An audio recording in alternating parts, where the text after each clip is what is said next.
ئەو نمایشە هونەریەی کە بەجەستەیە نەک بە زمان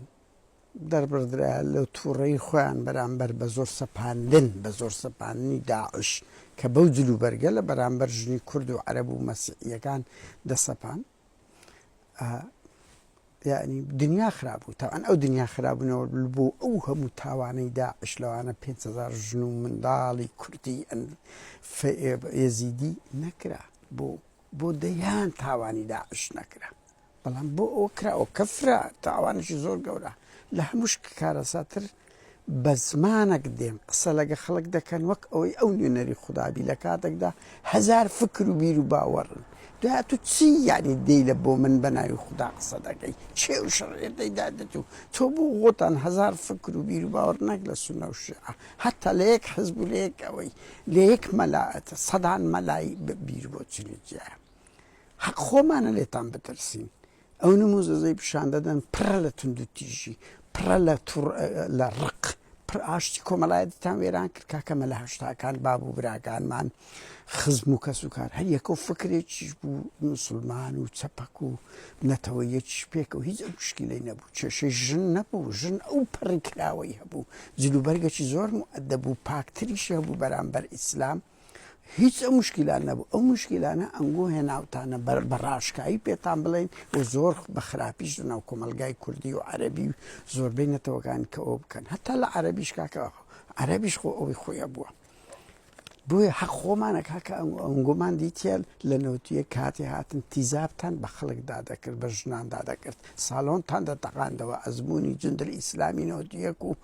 ببورن ئیسلامیەکان و تەوێڵە و بیارەی لە 2000ەکانتان ئەنگۆمان دیتە کە بەشێک بۆ لەو نموزەزەی داعش نەتانتوانێت نموزەشی جوانی میهرەبانی مرۆڤ دۆستی دیموکراسی پیشاندن تا ئێستاکە، بەڵام هەموو ئەو شتانە داوا دەکەی لە خۆت. ئەو زەدەی بە زمانێک لەگەڵ نەک من هەموو قسە دەکەم بڕۆ هەر کەسێک ڕەخنەیەکی جێ هەبی تەکفیری دەکەن کە نازانم گوت چنیانی دێن جگە لە تەکفیر ئەو پەڕیتە شیری پێ دەکەن ئەو پەڕی زمانێکی پیس جوێندان بریندار کرد دەینە ناو زمانی کوردی نازانم یعنی فەشەلتان پیشان دەدا ئەگەر لەو پەنادەم دە کەستان یەک گفتوگۆ بکاتن بە جددی بە دەگمەنێکە شعازی کاروان و ئەو کاروانەکانی کە و کامەران و سۆرا عومەر نازانم چی ئەوانیان هەیە گفتوگۆ دەکەن هەموو دی جوێن دەدا تەشیش دەکات دەکوژی تەکفیر دەکات ئەوە هەموو نیشانەی ئیفلاستانە.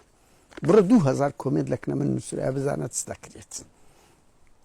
چنەوەیەکە دەڕخنەی چ لە پارتیوێچێتی دەگری کە تو زۆر لە پارتیوێچێتی خەتەرتری کاچ خۆم بڕوا بکە بێنە دەسەڵات دەبی 1000 ڕەحمەت لە بۆ پاراستن و زانیاری و پاڤل و مەسرۆر بخوازن ئەو نموزەزەی ئەنگۆ پیشان دەدەن. خاڵش کە بڵێن کاچ خۆم ئەنگۆ کۆدەتاتان بەسەر تاریخی ئیسلامی کوردستاندا کردیە بڕۆن تحەدایان بکەن ئەگەر ئەوانە لە میدیان لە یادی شێخ سەعید و شێخ محمود و مازن قازی محەممەد بکەنەوە ئەوانە بەشی زۆریان لە سوسیال میدیا ئوسامە بن لادن و ئەبوو بەکر بەغدادی و ئەحمەد شەرعیان پێ ڕەمزی ئیسلامیە ئەوانەی ئەو مەلا ئەوانەی کوردی نالی و مەحوی و سالم و مەلای گەورە و ئەوان حاجی قادری ئەوانیان پێخۆ دابڕاینە لەو مێژوە ئیسلامیە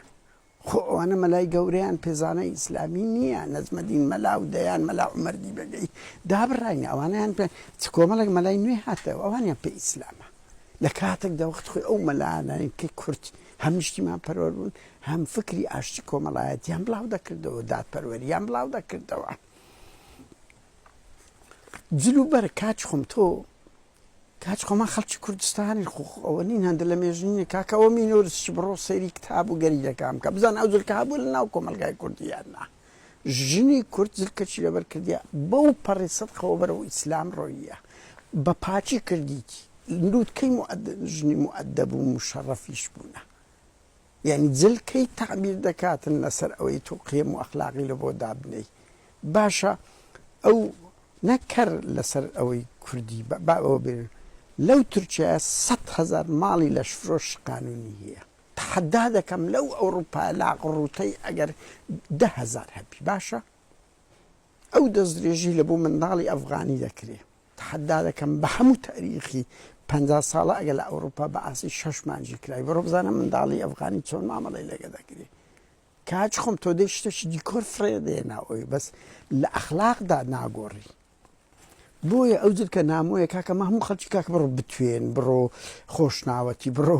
سلێمانی کاکە ئەوە حەبسەخانی نەخیب ئەو خانزادی سۆران ئەوە وێنەی سەدان ژنی کۆنی کورد کە ئەو جرکانی لەبەر بۆ پەچەیەکی هەبوو ئەو پەچەیە جگەلەوەی تەعبیر نەبووە لەگەر هێزێکی ئیسلامی ڕادیکاڵ تندڕە و کە قبوڵی هیچ فکرێشتەی نەبیتن هاوکات زۆر تەنک و جیاوازتر بووە بەڵام 1995 کاچ خۆم جلی کوردی دیارە جلی عەرەبیش کۆنیش دیارە بۆیە مێنمە دە 12 وێنەی عەرەبی قەڵا دوسێ وێنەتان هینادر ئەوە تەمسی ناوەڵە براکەم ئەمەش خۆ باو وا پیرانمانەیەندە کۆن نییە ئەوە وێنەی گەریگەکان هەیە. دا چ دەی مزادە لەسە من دەکەی دەڵێی ئەتوو دژی دینی دژی ئیسلامی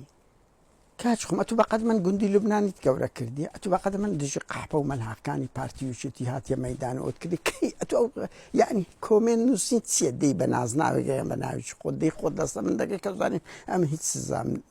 سزام پێ نادرێ ئەو پەڕی بلۆکت دەکەم تۆ لەو هەولێر و سلێمانیەی ئەو پەڕی سوکاتی بارەگای یەکگرت و قورئان نەسووتان بارەگای کۆمەڵ ڕیشی مەلا لە مزگەوت نەسووتا گوندی لوبنانی و دەیان قاپەخانە نییە بڕۆ غیرەتت هەبی لەوێ قسە بکە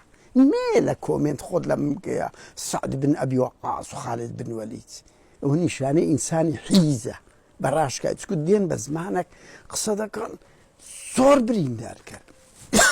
کەەوە نیشانەی فەشەڵتانە.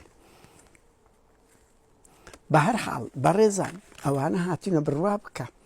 ئەحمەد شەرعیان ئەمن چەندین کەسیان هەبووە بەرپرسش دیاری ڕاگەیاندنی کۆمەڵ بە منی گوت ئەحمەد شەرع زۆر مزاحیدە مەزلوم کۆبانی تیرۆریستە بڕۆ پێرێ پۆستەکەم لەسەر ترامپ ئەوەی کردیە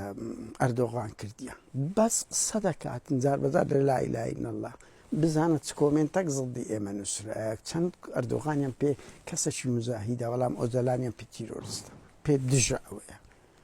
کاچی خۆم ئەوە بەجددی خەتەرە ئەتوو فەرهەنگی کوردی دەگۆڕی ناوی کوردی نەما جلوبەرجی کوردی وا دەگۆڕن هەستی نیشتیمانی لە تاچی کورددا دەبڕێنن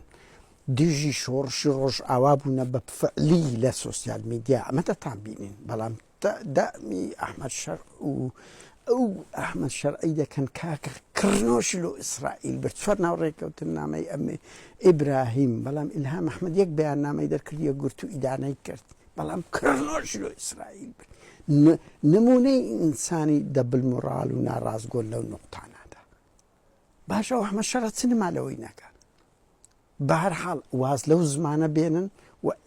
وەکو هەموو ملەتانی تر